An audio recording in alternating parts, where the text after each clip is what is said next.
ఒక అడవిలో ఒక చెట్టు మీద కాకి ఉండేది.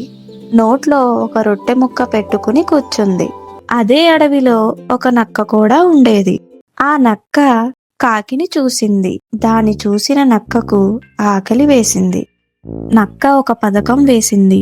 నక్క కాకి దగ్గరకు వచ్చి, అయ్యో కాకి, నీ స్వరం ఎంత మధురంగా ఉందో, ఒక పాట పాడతావా అని పొగిడింది. నక్క పొగిడిన మాటలు విని కాకి ఆనందంతో నోరు తెరిచి పాట పాడింది. అంతే, రొట్టె ముక్క కింద పడిపోయింది. నక్క వెంటనే దాన్ని తీసుకుని పారిపోయింది.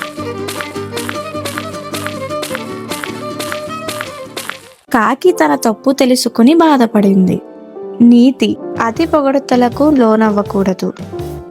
హాయ్ పిల్లలు, ఈ కథ మీకు నచ్చితే లైక్ చేయండి. మరిన్ని మంచి కథల కోసం మా ఛానల్ను సబ్స్క్రైబ్ చేయడం మర్చిపోకండి. మళ్ళీ మరొక కథతో కలుద్దాం. బాయ్ బాయ్ పిల్లలు.